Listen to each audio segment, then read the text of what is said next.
మరిన్ని రాష్ట్ర వార్తలు వేగంగా సంక్షిప్తంగా చూద్దాం. భారీ వర్షాల నేపథ్యంలో జీహెచ్ఎంసీ అధికారులు అప్రమత్తంగా ఉండాలని ఎమ్మెల్యే తలసాని శ్రీనివాస్ యాదవ్ కోరారు.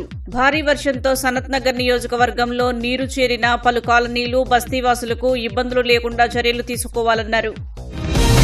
10వ తరగతిలో 560కి పైగా మార్కులు సాధించిన 91 ప్రభుత్వ పాఠశాలల విద్యార్థులు, ఉపాధ్యాయులను మెదక్ జిల్లా కలెక్టర్ సన్మానించారు. అనంతరం విద్యార్థులకు ప్రశంసా పత్రాన్ని అందజేశారు. విద్యారంగంలో మెదక్ జిల్లా ఉన్నత స్థానంలో ఉండాలని కలెక్టర్ ఆకాంక్షించారు.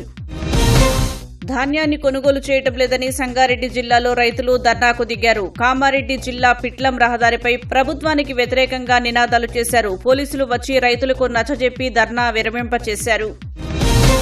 అకాల వర్షాలతో రంగుమారిన ధాన్యాన్ని రైస్ మిల్ యజమానులు కొనుగోలు చేయటం లేదంటూ మెదక్ జిల్లాలో రైతులు ఆందోళన చేశారు. కొల్చారం తహసీల్దార్ కార్యాలయం ఎదుట పెట్రోల్ డబ్బాలతో నిరసన చేపట్టారు. ఉన్నతాధికారుల హామీతో నిరసన విరమించారు.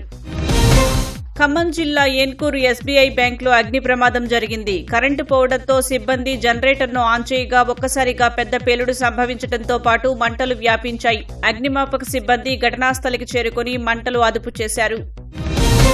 నర్సంపేట నుంచి వరంగల్ వస్తున్న టాటా ఏసీ వాహనం ఆటోను ఢీకొట్టిన ఘటనలో ఒకరు మృతి చెందారు. ఇద్దరికి తీవ్ర గాయాలయ్యాయి. క్షతగాత్రులను ఆసుపత్రికి తరలించి చికిత్స అందిస్తున్నారు. పోలీసులు కేసు నమోదు చేసి దర్యాప్తు చేస్తున్నారు. యాదాద్రి భువనగిరి జిల్లా మోటకొండూరు మండలం కొండాపూర్లో మేకల కాపరి ప్రమాదవశాత్తు బావిలో పడిపోయాడు. స్థానికులు గమనించి పోలీసులకు, ఫైర్ సిబ్బందికి సమాచారం అందించారు. చాకచక్యంగా అతడిని కాపాడి చికిత్స నిమిత్తం ఆసుపత్రికి తరలించారు. నిజామాబాద్ లో విశ్రాంత జాయింట్ కలెక్టర్ ఇంట్లో చోరీ జరిగింది. గుర్తు తెలియని వ్యక్తులు ఇంటి తాళం పగలగొట్టి ఐరన్ సేఫ్ లాకర్ ని ఎత్తుకు వెళ్లారు. లాకర్ లో దాదాపు 25 తులాల బంగారం, కొంత నగదు ఉన్నట్లు ఫిర్యాదులో పేర్కొన్నారు. క్లూస్ టీం ఆధారాలు, వేలిముద్రలు సేకరించారు.